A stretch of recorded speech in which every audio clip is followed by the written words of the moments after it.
I was thinking of another rip-off mobile game video, but then I thought about the companies that make these games, and there's one company that came to mind. And that company is Voodoo Games. Even though Voodoo doesn't make rip-off games, they do make those boring casual games that you play for 5-ish minutes and get bored and never play it again. Also, I tend to see their ads are like mom vs. dad and those cringy ads, and they're ridiculous. But before we play the Voodoo games, let's see how Voodoo became one of the biggest mobile game companies out there. According to the Voodoo Wiki, Voodoo is a French company founded in Paris and was started by Alexander Yazdi and Laurent Ritters in 2013. Their company was known for making hyper-casual style games. Their first game that was successful was Paper.io, which was released in 2016. I guess it took them 3 years to make Paper.io, but to me it doesn't seem like it would take at least 3 years, maybe a year at most. There's actually a reason for this 3-year gap. It's because Voodoo was in a turmoil. And for those of you who doesn't know what it means a state of confusion or uncertainty, according to Google.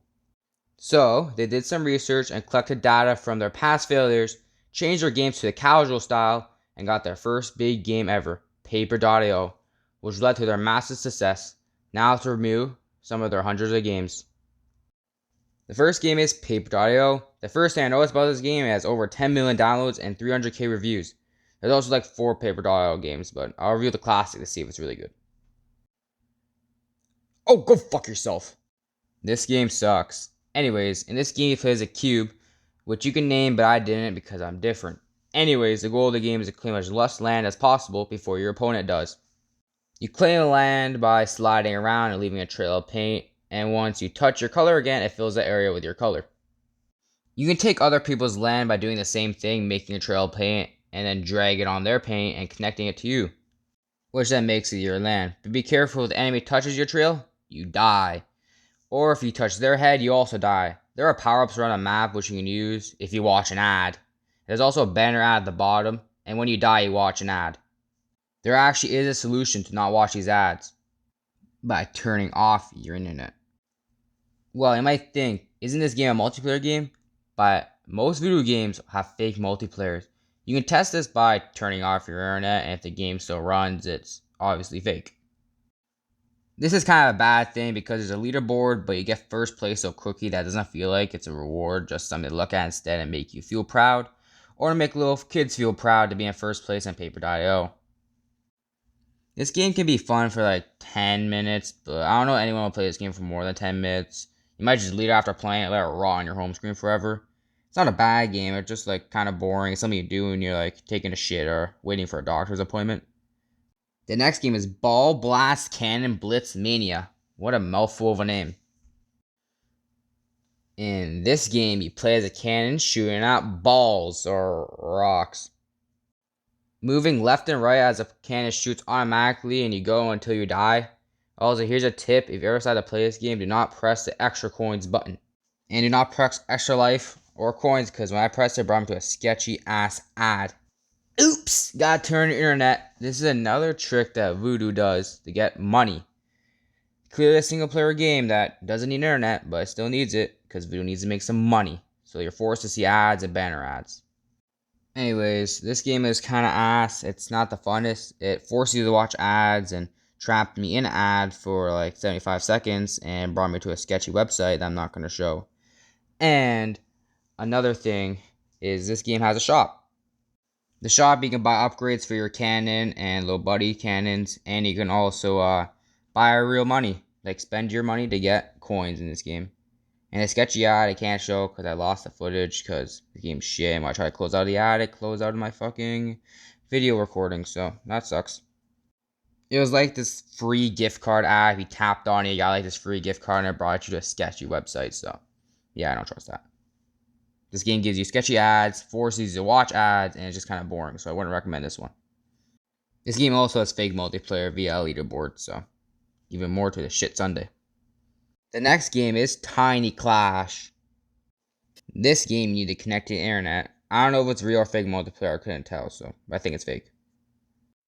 Once you're in a match, you spawn units forever until you destroy the enemy base or kill them all, I guess. And how do you play this game, or how do you manage to beat the enemy. So you need to place lumberjack camps down, which are like kind of like your elixir in like Clash of Clans or like other games.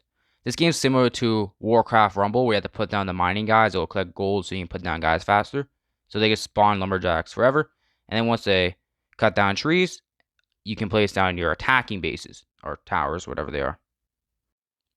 So basically, it's like Warcraft Rumble and Clash of Clans had a baby. You build things, and then you send your troops out to go fight. It's not a bad game. It's kind of boring. As I was playing this game, I was kind of just staring at the screen like this, with no emotion to me. It was just like, okay, this game would have been fun if I was like a younger child, because I used to like watching like NPCs fight each other. But now it's just not as fun because there's not a lot of strategy elements in it. Because I assume you're playing against bots, or the players that play this game legit have below average IQ. They must have the IQ of like 10 because they're so bad at the game. For the menu UI, this game is like Clash Royale. Yeah, your chest at the bottom, your cards, which this game has a pretty low amount of cards in my opinion. There's not very many of them. You get like 2 or 1 per arena, which is not very good. And they're basically reskins of each other or just cards from like Clash Royale or something. Overall, this game's pretty mid and it's kind of fun, but kind of boring at the same time. On to the next game. The next game is Color Clash. This is another Clash Royale style game because it's a card game mixed with a real-time strategy game. So you place your towers or spells on your colored squares and then try to turn the red squares into your squares by shooting these blue balls onto the enemy squares and make them yours. And you can destroy enemy buildings with your buildings. And I also kick the trainer's ass. This guy sucks ass at the game. See why he's a trainer. Go back to the basic UI to open my pack and get cards. And I get 1 card. And this little turret guy talks to you and I don't know what the fuck he is. And before I hop in next match, gotta make sure I do some gambling. Because it's not a children's game without gambling, drugs, and sex. Sadly, the other 2 aren't in it, but gambling is always necessary. The game also catfished me. I logged into the game with my internet off, but after the first match, it told me I need to turn it back on. And I'm fighting middle trainers, so I don't know if it's real people actually, but I didn't really get any ads, so maybe it's real multiplayer, I don't know. After upgrading my can, I want to look at some of the other cards, and they have this robot guy that looks absolutely ridiculous. They also have the Yeti that just looks stupid. They also have the Among Us army, which is just a blatant ripoff of Among Us models. Looks stupid, by the way. The Soul Collector that legit just looks like the Elixir Collector. They have this stupid dragon, which looks something out of another game. I swear I've seen it before. The Storm Maiden, which is just okay, whatever. Kind of like a Valkyrie. And it wouldn't be a game without fucking Batman. Sorry, Panther Man. And the Barbarian King, don't forget it. Anyways, this game was kind of boring and it was alright. On to the next one. The next game we have is Dune. This game is an endless runner game. You play as this ball and you need to launch yourself over the white line to gain a point. By holding your finger down on this screen, you can launch yourself up or go down. You can also earn sceneries for the background of the game, and you earn these just by playing the game or getting points. You don't have to watch ads for them, which is pretty cool. But this game's pretty fun, but I do indeed suck ass at it. I can only get like 2 crowns every time. But the game did give me a free skin for being ass at the game. Probably because I felt bad. I can't hold my finger down properly and I can't launch it off properly. I'm really bad with curves, guys. I'm really bad with them. There's also like unlocks to make the sand look different, which I guess I thought was cool. But for once, I actually did get over to, and it became fucking crazy. Just watch this. Everything lights up, gets all red, and I fucking died. But with the short time I had with it, at least there's something unique to getting high enough points. And there's an app. The objective of Dice versus Monsters is self-explanatory. Defeat the monsters. Shut the fuck up, please. The outcome relies on probability, leveraging the power of your dice to maximize impact. On my ass. But overall, this game is actually pretty fun. Compared to other Voodoo games, I could play it for 10 minutes and not get bored. And it's more polished than other games. And it has better controls, I would say. Even though I'm ass at it, it's still pretty good and fun. And it's not too money hungry. There are ads, but not that many of them. You have to die like I think 3 or 4 times to actually get an ad. And overall, it's good for Voodoo. Good job for making actually a good game. The next game is Final Survivor. This game looks good. This game is a mix of a survivor game where you kill enemies, level up, and gain new abilities. And also a builder game where you build a base and you try to protect it from swarms of enemies. And you get currency to build your base and make it stronger so you can survive longer. You have to survive for 7 minutes, so your average jerk-off session. But for what it is, it's not bad. It doesn't put ads all over you and shove them down your throat. You won't have to watch them if you want to gain extra ability. But it kind of forces you to watch the extra 2 ads because this game becomes really hard later on. And eventually you just don't have enough abilities, and those turrets don't help enough for you to kill the swarms of enemies. So it's really just a lose-lose situation. You either keep playing, it's really hard, you're probably going to lose, or watch an ad so you can actually play and win.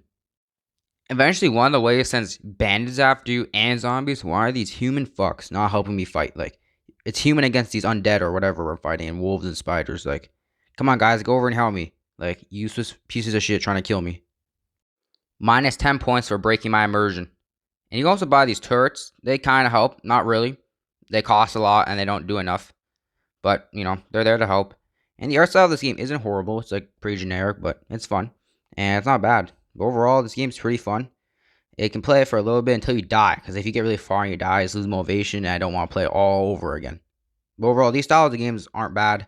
I don't mind them, but I guess some people wouldn't. The only issue with them is once you die, again, you lose all your motivation to keep playing. Because you might have wasted like 10 minutes and you don't want to do that again, Then the game went sicko mode on me with all these wolves right about I was going to win. And then I died. Which made me pretty sad because I was hoping to, beat this game and give me something to live for, Overall, it was no fake game. I wouldn't play it again, but it sounds like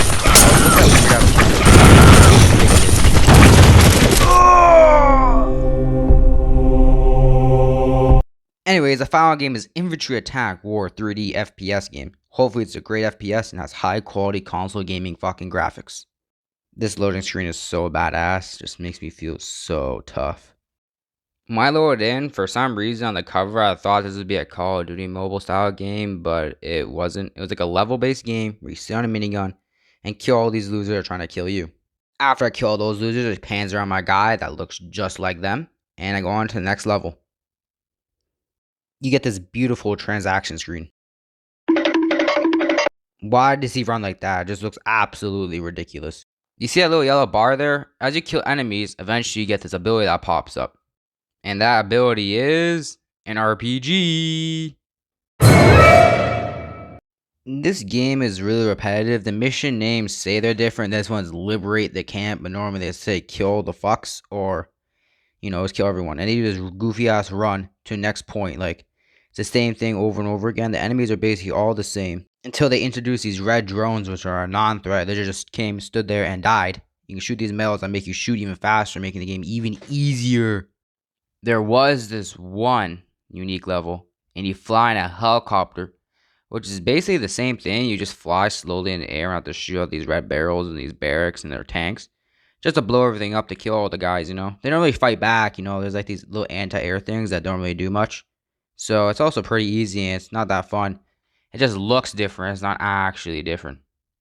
There is money, but I'm not grinding this game just to buy a unique colored minigun and demo man. There's like unique type of troops, drones, and a new minigun and minigun attachments. It's like, okay, but it's not worth grinding for, Like, I'm not going to grind hours of my life away just unlock the demo man in the shop. Who knows what that guy does? Probably throws bombs or something. So, where is Voodoo now? I played these games. Some of them are not very high quality. Some are okay quality, and some are good quality. So, how they do this is they make a shit ton of games, varying quality, just to get some money. So, Voodoo has a strategy to make hundreds of low-budget games and hope that people will play them and watch a couple ads, then either delete them or keep them on their home screen forever. And did this work? Well, yes. In 2025, they have over 5 billion downloads, and they're the largest mobile game company and mobile game publisher in the world. They're worth about $1.8 billion, which is insane, and they also have 689 employees. They're just $1 billion behind Ubisoft, which is kind of crazy considering they're a mobile game company based. But, so yeah, Voodoo is successful, and people try to copy their success, but it never really works. At the end of the day, mobile games are fading away in quality, and now they're mostly Voodoo style games. And they shut down a lot of like these good, high quality games. They don't really come out anymore, Most of the games you see in App Store are low quality, shitty garbage. Long gone are the days now when mobile games were fun with high quality and didn't really have much pay to win aspects, just had like very little microtransactions or not at all. And with Voodoo being the leading mobile game company, showing people that quantity over quality is the way to go, showing no hope for good mobile games to come out in the future.